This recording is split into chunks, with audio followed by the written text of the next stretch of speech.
میرے آقا کیسے نظر آتے تھے؟ صحابہ نے سب کچھ بتا دیا ہے۔ صحابہ بیان کرتے ہیں حضور کی ناک مبارک نہایت ہی کھڑی ہوئی لمبی تھی اور بھویں نہایت گھنی تھی، دونوں ملی ہوئی تھی، آنکھیں بڑی بڑی اور پلکیں کافی گھنی ہوئی تھی، نہایت ہی کالے قسم کے بال تھے، پیشانی ابھری ہوئی تھی، چوڑی کشادہ پیشانی، اور رسول پاک صلی اللہ علیہ وسلم کے زلف مبارک کبھی گردن تک، کبھی کانوں کی لو تک، کبھی کندھے تک لٹکتے تھے، اور وہ بل کھائے ہوئے ہوتے تھے، نہ نہایت ہی سیدھے اور نہ نہایت ہی گھنگریلے، بلکہ سیدھا آ کر کے کچھ بل کھائے ہوئے بال مبارک تھے۔ یہ زلفیں تھی مصطفیٰ کریم کی، اور ماں عائشہ صدیقہ سے پوچھو تو کہتی ہیں جب حضور کی زلفیں کانوں کے باہر سے ادھر آتی تھی اور کان اس میں دکھتے تھے تو ایسا لگتا نہایت رات کی تاریکی میں کوئی تارا چمک رہا ہو۔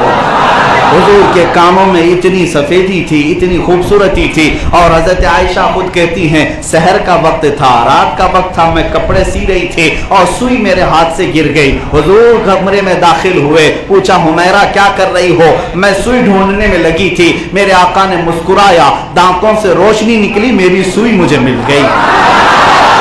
جب حضور بات کرتے تھے تو دانتوں سے ایک نور نکلتا تھا، ایک شعاع نکلتی تھی، ہر کوئی دیکھتا تھا تو چمک نکلتی تھی، نہایت ہی ستواں ناک، چوڑی پیشانی، اور رخساروں کا حال یہ تھا۔ صحابہ فرماتے ہیں جب حضور خوش ہوتے تھے تو گلابی رنگت ہوتی تھی، اور جب ناراض ہوتے تو انار کی جیسی سرخی آتی تھی، نہ نہایت سفیدی اور نہ نہایت ہی سانولے کلر کی، بلکہ ایسی ملاحت تھی حضور کو کہ جو دیکھے تو آنکھیں جھپکانا بھول جائے۔ حسن یوسف کا حال الگ تھا، جو حسن یوسف کو دیکھا وہ ان کے ساتھ کیا کیا کیا وہ بھی آپ کو معلوم ہے، بھائیوں نے کنویں میں ڈال دیا، زلیخا نے شادی کرنے کے چکر میں کیا کیا الزامات لگا دیے، بادشاہ نے وزیر بنا لیا، مگر مصطفیٰ کا حسن جس نے دیکھا وہ غلامی میں آ گیا، میرے مصطفیٰ کے حوالے اپنی گردن بھی کر دیا۔ میرے آقا صلی اللہ تعالیٰ علیہ وسلم کی گردن مبارک کے بارے میں کہا گیا، صحابہ فرماتے ہیں اتنی نازک اتنی خوبصورت گردن تھی کہ حضور اگر پانی پئیں تو بھی لوگوں کو پتہ چلتا تھا۔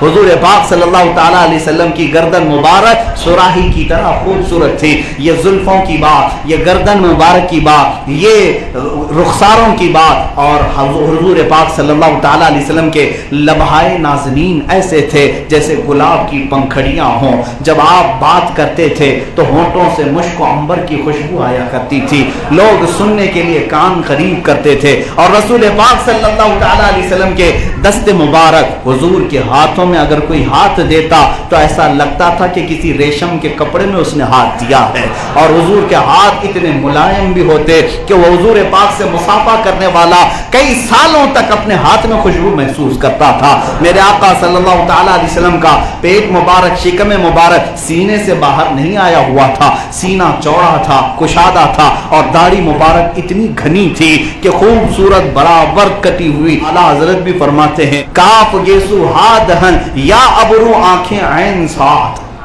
قرآن میں کاف ہا یا عین صاد آیا ہے نا، یہ کاف ہا یا عین صاد اتنا ہی نہیں ہے، کاف گیسو ہا دہن یا ابرو آنکھیں عین صاد۔ جیسے عین اور صاد گول گول ہوتے ہیں، رسول اللہ کی آنکھیں عین اور صاد کی طرح تھی، ایک ایک حرف کو اعلیٰ حضرت نے ایک ایک عضو سے تشبیہ دیا۔ تیری صورت میں ہے اترا سورہ نور کا، صبح طیبہ میں ہوئی بٹتا ہے باڑا نور کا، صدقہ لینے نور کا آیا ہے تارا۔ رسول اللہ صلی اللہ تعالیٰ علیہ وسلم کے قدمہائے ناز، حضور پاک صلی اللہ تعالیٰ علیہ وسلم کی پنڈلیاں مبارک نہایت ہی خوبصورت تھی، یہاں تک کہ کبھی تہبند اوپر آتی تو ایسا لگتا کہ زمین پر پوری روشنی چھائی ہوئی ہے۔ حضور پاک صلی اللہ تعالیٰ علیہ وسلم کے تلوے ایسے تھے کہ صحابہ کہتے ہیں وہ چاند کے کٹے ہوئے ٹکڑوں کی طرح تھے۔ اعلیٰ حضرت نے یہی تو تمنا کی، دل کرو ٹھنڈا میرا وہ کفے پا چاند سا سینے پہ رکھ دو ذرا تم پہ کروڑوں درود۔ رسول اللہ صلی اللہ تعالیٰ علیہ وسلم کے تلوے مبارک، اس کے بعد حضور کا قد مبارک کیسا تھا، نہایت لمبا نہ ہی اور نہ ہی نہایت ہی پست قد، لیکن اتنا ضرور تھا